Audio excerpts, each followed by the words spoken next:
It was a wagon, shaped like a great square basket, on low wheels and drawn by a stout donkey. There was one seat on which Miss Fairbairn, the governess, sat, and all round her, leaning over the edge of the basket, were children, with little wooden shovels and baskets in their hands, going down to play on the beach. Away they went over the common, through the stony lane, out upon the wide, smooth sands. All the children but one immediately fell to digging holes and making ponds, castles, or forts. They did this every day, and were never tired of it, but little Fancy made new games for herself, and seldom dug in the sand.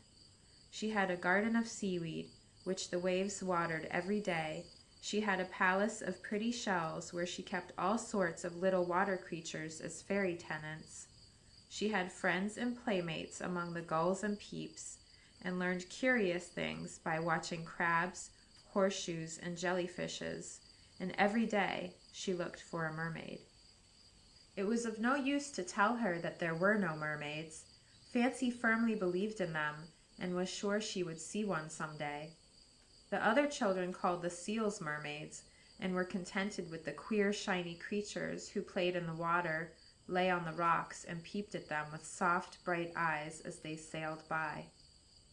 Fancy was not satisfied with seals. They were not pretty and graceful enough for her, and she waited and watched for a real mermaid. On this day she took a breezy run with the beach birds along the shore. She planted a pretty red weed in her garden, and let out the water beetles and snails who had passed the night in her palace. Then she went to a rock that stood near the quiet nook where she played alone, and sat there looking for a mermaid as the tide came in, for it brought her many curious things, and it might perhaps bring a mermaid. As she looked across the waves that came tumbling one over the other, she saw something that was neither boat nor buoy nor seal. It was a queer-looking thing, with a wild head, a long waving tail, and something like arms that seemed to paddle it along. The waves tumbled it about, so Fancy could not see very well, but the longer she looked, the surer she was that this curious thing was a mermaid, and she waited eagerly for it to reach the shore. Nearer and nearer it came, till a great wave threw it upon the sand, and Fancy saw that it was only a long piece of kelp, torn up by the roots. She was very much disappointed, but all of a sudden her face cleared up. She clapped her hands and began to dance round the kelp, saying, "I'll make a mermaid myself, since none will come to me." Away she ran higher up the beach, and after thinking a minute began her work. Choosing a smooth, hard place, she drew with a stick the outline of her mermaid. Then she made the hair of the brown marsh grass growing nearby, arranging it in long locks on either side the face, which was made of her prettiest pink and white shells, for she pulled down her palace to get them. The eyes were 2 gray pebbles, the neck and arms of larger white shells, and the dress of seaweed, red, green, purple, and yellow. Very splendid, for Fancy emptied her garden to dress her mermaid. People say that mermaids always have tails, and I might make one out of this great leaf of kelp, but it isn't pretty, and I don't like it, for I want mine to be beautiful, so I won't have any tail," said Fancy, and put 2 slender white shells for feet at the lower edge of the fringed skirt. She laid a wreath of little starfish across the brown hair, a belt of small orange crabs round the waist, buttoned the dress with violet snail shells, and hung a tiny white pebble like a pearl in either ear. "Now she must have a glass and a comb in her hand, as the song says, and then she will be done," said Fancy, looking about her well pleased. Presently she found the skeleton of a little fish, and his backbone made an excellent comb, while a transparent jellyfish served for a glass, with a frame of cockle shells round it. Placing these in the hands of her mermaid, and some red coral bracelets on her wrists, Fancy pronounced her done, and danced about her singing, "My pretty little mermaid, oh, come and play with me. I'll love you, I'll welcome you, and happy we shall be." Now, while she had been working, the tide had crept higher and higher, and as she sung, one wave ran up and wet her feet. "Oh, what a pity I didn't put her farther up!" cried Fancy. The tide will wash her all away, and I meant to keep her fresh and show her to Aunt Fiction. My poor mermaid, I shall lose her, but perhaps she will be happier in the sea, so I will let her go." Mounting her rock, Fancy waited to see her work destroyed. But the sea seemed to pity her, and wave after wave came up without doing any harm. At last one broke quite over the mermaid, and Fancy thought that would be the end of her. But no, instead of scattering shells, stones, and weeds, the waves lifted the whole figure without displacing anything, and gently bore it back into the sea. "Goodbye, goodbye!" cried Fancy as the little figure floated away. Then, as it disappeared, she put her hands before her face, for she loved her mermaid and had given all her treasures to adorn her. And now to lose her so soon seemed hard, and Fancy's eyes were full of tears.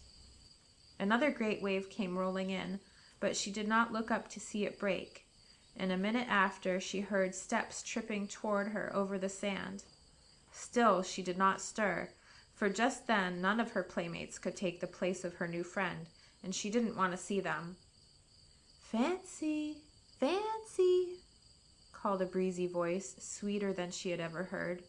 But she did not raise her head, nor care to know who called.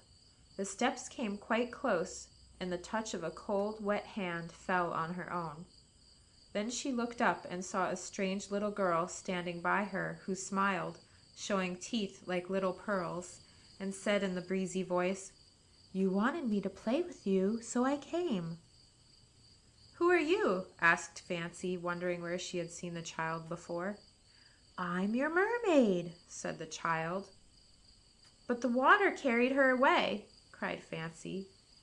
"The waves only carried me out for the sea to give me life, and then brought me back to you," answered the newcomer. "But are you really a mermaid?" asked Fancy, beginning to smile and believe. "I am really the one you made. Look and see if I'm not." And the little creature turned slowly round, that Fancy might be sure it was her own work. She certainly was very like the figure that once lay on the sand, only she was not now made of stones and shells. There was the long brown hair blowing about her face, with a wreath of starry shells in it. Her eyes were gray, her cheeks and lips rosy, her neck and arms white, and from under her striped dress peeped little bare feet. She had pearls in her ears, coral bracelets, a golden belt, and a glass and comb in her hands. "Yes," said Fancy, drawing near, "you are my little mermaid. But how does it happen that you come to visit me at last?" "Dear friend," answered the water child, "you believed in me, watched and waited long for me, shaped the image of the thing you wanted out of your dearest treasures, and promised to love and welcome me.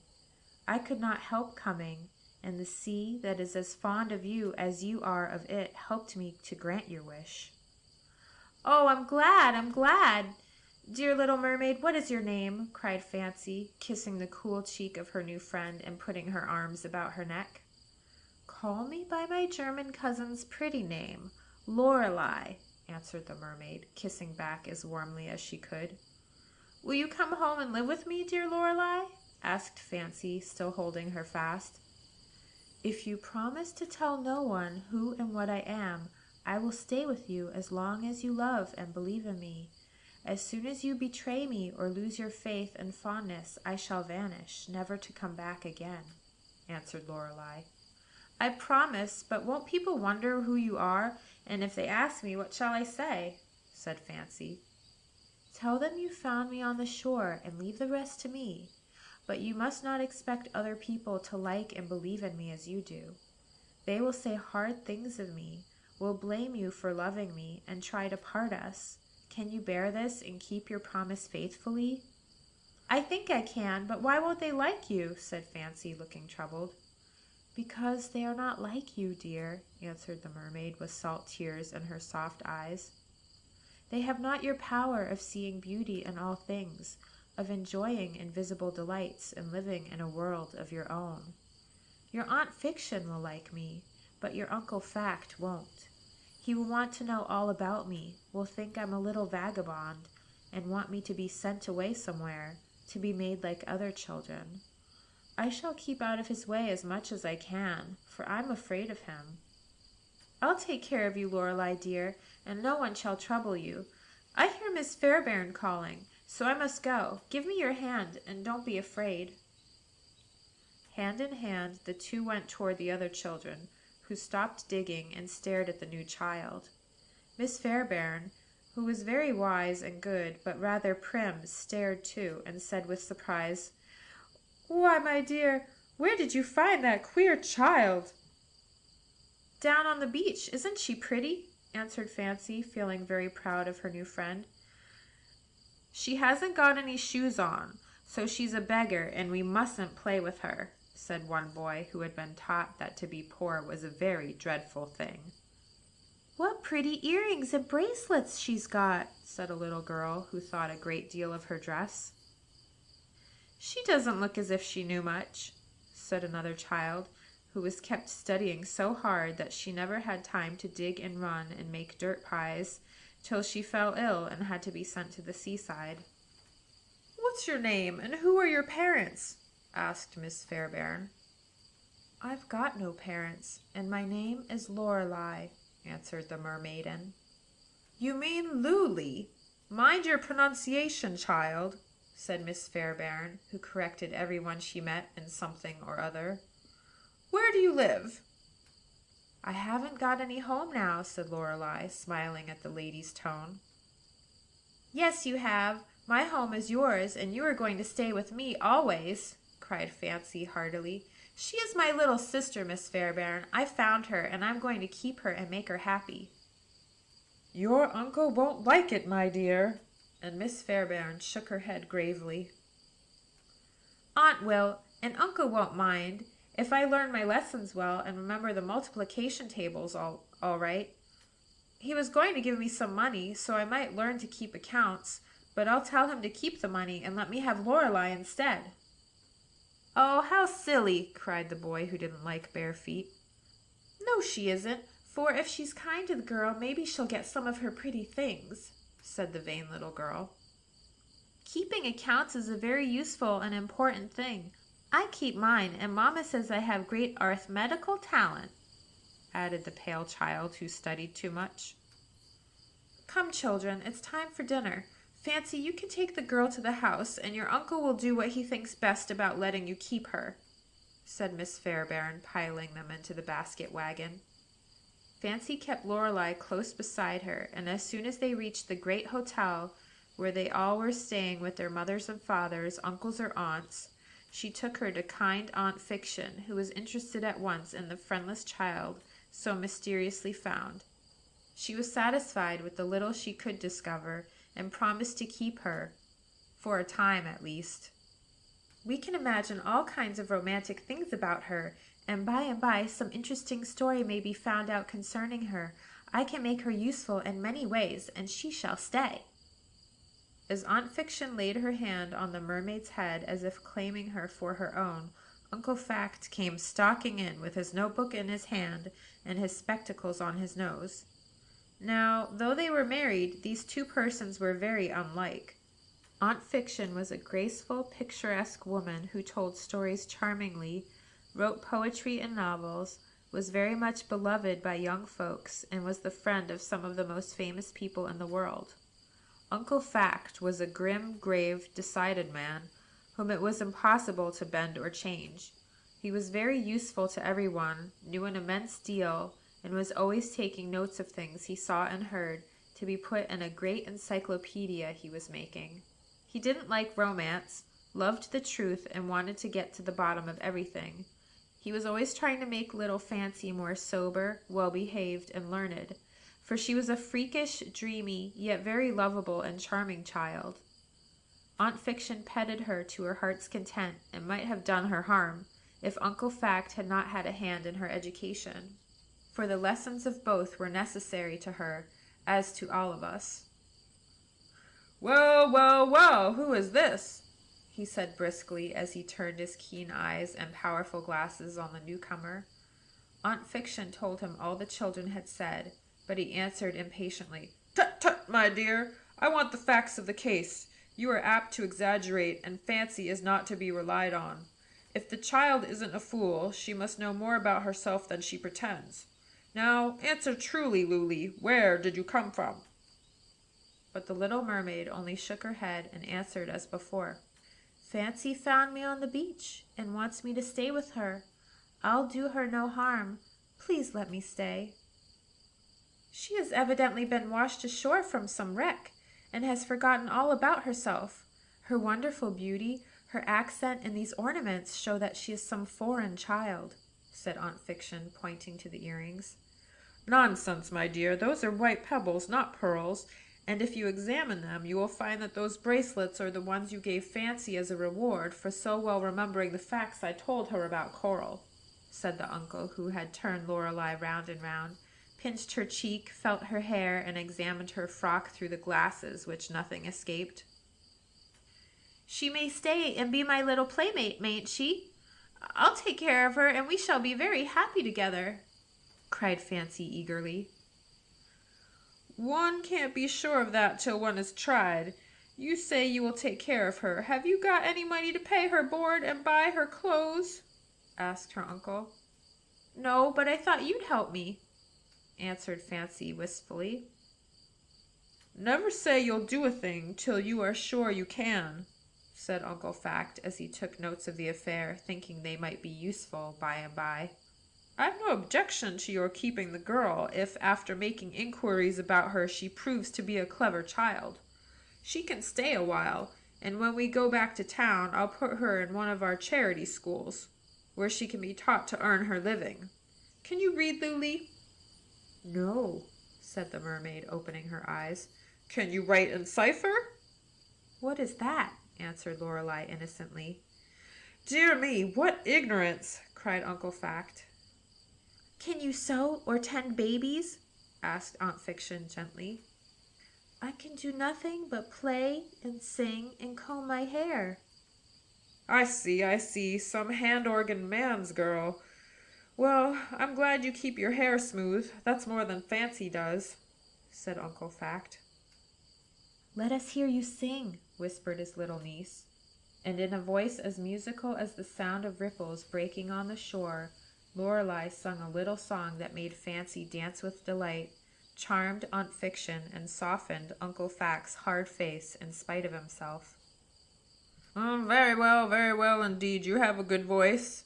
I'll see that you have proper teaching, and by you can get your living by giving singing lessons," he said, turning over the leaves of his book to look for the name of a skillful teacher, for he had lists of every useful person, place, and thing under the sun.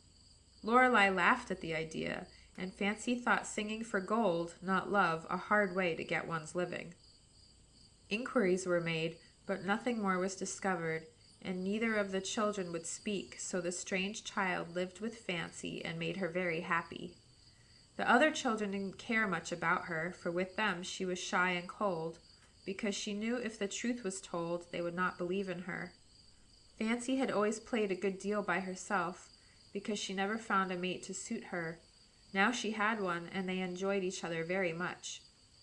Lorelei taught her many things besides new games, and Aunt Fiction was charmed with the pretty stories Fancy repeated to her, while Uncle Fact was astonished at the knowledge of marine plants and animals which she gained without any books. Lorelei taught her to swim like a fish, and the two played such wonderful pranks in the water that people used to come down to the beach when they bathed. In return, Fancy tried to teach her friend to read and write and sew, but Lorelei couldn't learn much, though she loved her little teacher dearly, and every evening sung her to sleep with beautiful lullabies. There was a great deal of talk about the curious stranger, for her ways were odd, and no one knew what to make of her. She would eat nothing but fruit and shellfish, and drink nothing but salt water. She didn't like tight clothes, but would have run about in a loose green robe with bare feet and flying hair if Uncle Fact would have allowed it. Morning, noon, and night she plunged into the sea, no matter what the weather might be, and she would sleep on no bed but one stuffed with dried seaweed. She made lovely chains of shells, found splendid bits of coral, and dived where no one else dared, to bring up wonderful plants and mosses. People offered money for these things, but she gave them all to Fancy and Aunt Fiction, of whom she was very fond. It was curious to see the sort of people who liked both Fancy and her friend: poets, artists, delicate, thoughtful children, and a few old people who had kept their hearts young in spite of care and time and trouble. Dashing young gentlemen, fine young ladies, worldly-minded and money-loving men and women, and artificial, unchildlike children, the two friends avoided carefully. And these persons either made fun of them, neglected them entirely, or seemed to be unconscious that they were alive. The others they knew at a glance, for their faces warmed and brightened when the children came. They listened to their songs and stories, joined in their plays, and found rest and refreshment in their sweet society. This will do for a time, as Fancy is getting strong and not entirely wasting her days, thanks to me. But our holiday is nearly over, and as soon as I get back to town, I'll take that child to the Ragged Refuge and see what they can make of her," said Uncle Fact, who was never quite satisfied about Lorelei, because he could find out so little concerning her. He was walking over the beach as he said this after a hard day's work on his encyclopedia. He sat down on a rock in a quiet place, and instead of enjoying the lovely sunset, he fell to studying the course of the clouds, the state of the tide, and the temperature of the air, till the sound of voices made him peep over the rock. Fancy and her friend were playing there, and the old gentleman waited to see what they were about. Both were sitting with their little bare feet in the water. Lorelei was stringing pearls, and Fancy plaiting a crown of pretty green rushes. "I wish I could go home and get you a string of finer pearls than these," said Lorelei, "but it is too far away, and I cannot swim now as I used to do." "I must look into this. The girl evidently knows all about herself and can tell if she chooses," muttered Uncle Fact, getting rather excited over this discovery. "Never mind the pearls. I'd rather have you, dear," said Fancy lovingly. "Tell me a story while we work, or sing me a song, and I'll give you my crown." "I'll sing you a little song that has got what your uncle calls a moral to it," said Lorelei, laughing mischievously. Then in her breezy little voice she sang the story of The Rock and the Bubble.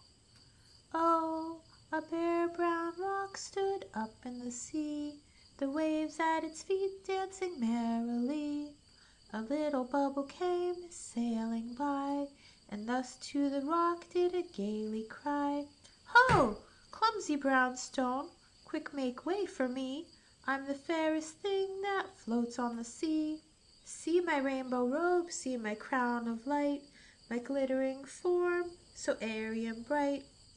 O'er the water's blue I'm floating away, to dance by the shore with the foam and spray. Now make way, for the waves are strong, and the rippling feet bear me fast along.' But the great rock stood straight up in the sea. It looked gravely down and said pleasantly, 'Little friend, you must go some other way, for I have not stirred this many a long day. Great billows have dashed, and angry winds blown, but my sturdy form is not overthrown. Nothing can stir me in the air or sea, then how can I move, little friend, for thee?' Then the waves all laughed in their voices sweet, and the seabirds looked from their rocky seat at the bubble gay, who angrily cried, while its round cheek glowed with a foolish pride, 'You shall move for me, and you shall not mock at the words I say, you ugly rough rock. Be silent, wild birds, why stare you so? Stop laughing, rude waves, and help me to go, for I am the queen of the ocean here, and this cruel stone cannot make me fear.' Dashing fiercely up with a scornful word, foolish bubble broke, but rock never stirred. Then the seabirds, sitting in their nests, to the little ones leaning on their breasts, 'Be not like bubble, headstrong, rude, and vain, seeking by violence your object to gain, but be like the rock, steadfast, true, and strong, yet cheerful and kind, and firm against wrong. Heed, little birdlings, and the wiser you'll be for the lesson learned to day by the sea.'" Well, to be sure, the song has got a moral, if that silly Fancy only sees it, said Uncle Fact, popping up his bald head again as the song ended. I thank you. That's a good little song for me. But, Lorelei, are you sorry you came to be my friend? Cried Fancy, for as she bent to lay the crown on the other's head, she saw that she was looking wistfully down into the water that kissed her feet. Not yet. While you love me, I am happy, and never regret that I ceased to be a mermaid for your sake, answered Lorelei, laying her soft cheek against her friend's. How happy I was the day my play mermaid changed to a real one, said Fancy. I often want to tell people all about that wonderful thing and let them know who you really are. Then they'd love you as I do instead of calling you a little vagabond. Few would believe our story, and those that did would wonder at me, not love me as you do. They would put me in a cage and make a show of me, and I should be so miserable I should die. So don't tell who I am, will you? Said Lorelei earnestly. Never, cried Fancy, clinging to her. But, my dearie, what will you do when Uncle sends you away from me, as he means to do as soon as we go home?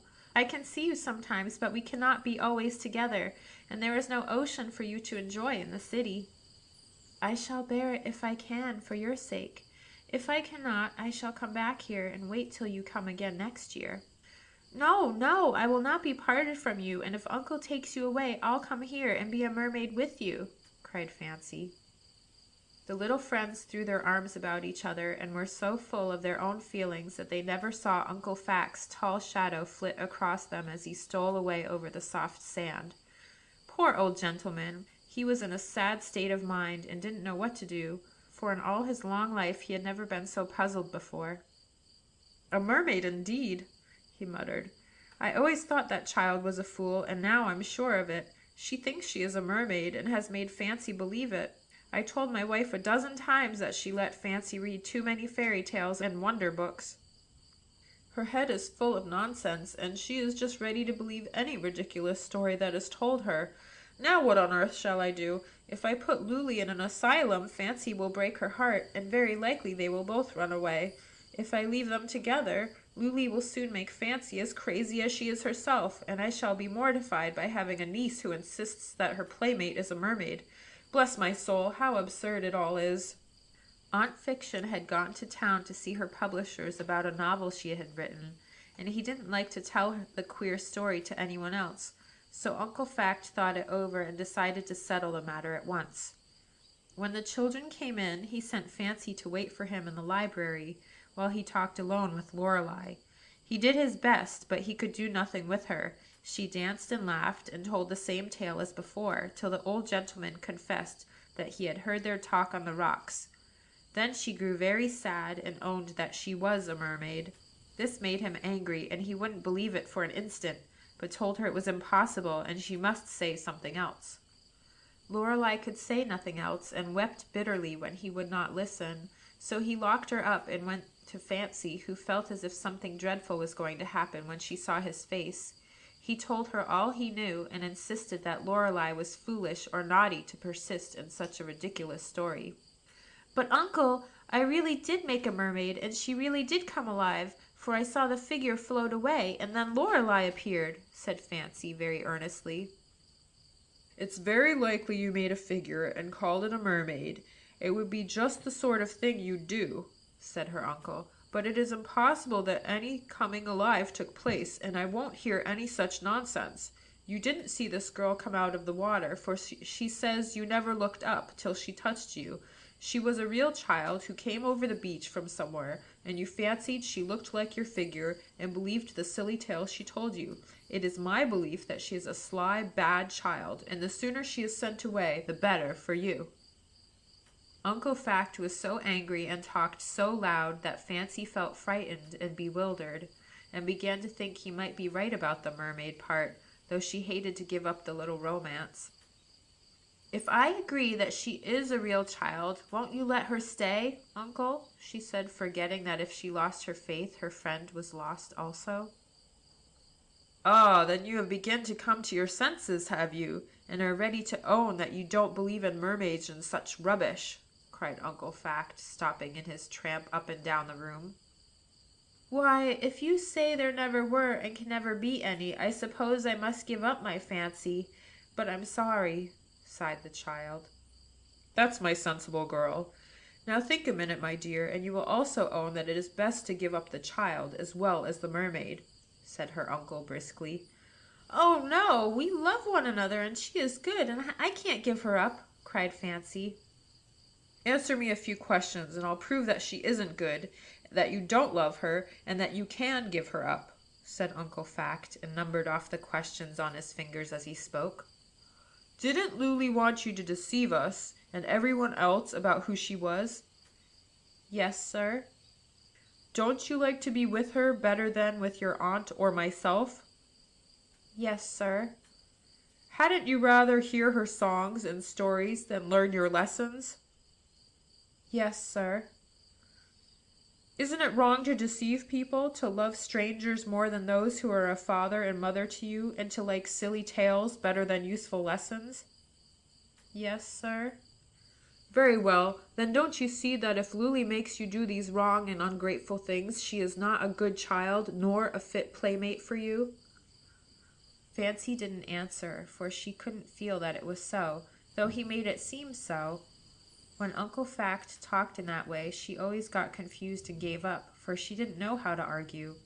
He was right in a certain way, but she felt as if she was right also in another way, though she could not prove it. So she hung her head and let her tears drop on the carpet one by one. Uncle Fact didn't mean to be unkind, but he did mean to have his own way, and when he saw the little girl's sad face, he took her on his knee and said more mildly, Do you remember the story about the German Lorelei, who sung so sweetly and lured people to death in the Rhine? Yes, uncle, and I like it, answered Fancy, looking up. Well, my dear, your Lorelei will lead you into trouble if you follow her. Suppose she is what you think her, a mermaid. It is her delight to draw people into the water, where of course they drown. If she is what I think her, a sly, bad child, who sees that you are very simple, and who means to get taken care of without doing anything useful, she will spoil you in a worse way than if you followed her into the sea. I've got no little daughter of my own, and I want to keep you safe and happy, as if you were mine. I don't like this girl, and I want you to give her up for my sake. Will you, Fancy? While her uncle said these things, all the beauty seemed to fall away from her friend, all the sweetness from their love, and all their faith in the little dream which made her so happy. Mermaids became treacherous, unlovely, unreal creatures, and Lorelei seemed like a naughty, selfish child who deceived her and made her do wrong things. Her uncle had been very kind to her all her life, and she loved him and was grateful, and wanted to show that she was by pleasing him. But her heart clung to her friend she had made, trusted and loved, and it seemed impossible to give up the shadow, even though the substance was gone.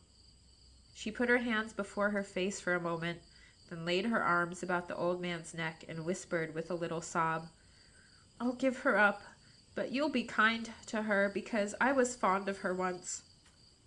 As the last word left Fancy's lips, a long, sad cry sounded through the room.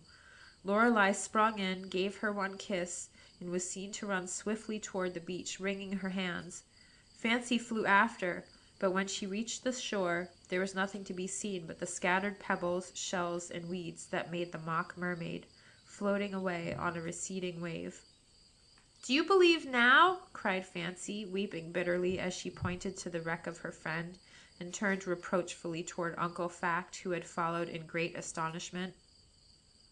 The old gentleman looked well about him, then shook his head and answered decidedly, "No, my dear, I don't. It's an odd affair, but I've no doubt it will be cleared up in a natural way some time or other." But there he was mistaken, for this mystery never was cleared up. Other people soon forgot it, and Fancy never spoke of it. Yet she made very few friends, and though she learned to love and value Uncle Fact as well as Aunt Fiction, she could not forget her dearest playmate. Year after year she came back to the seaside, and the first thing she always did was to visit the place where she used to play, and stretch her arms toward the sea, crying tenderly, "Oh, my little friend, come back to me." But Lorelei never came again.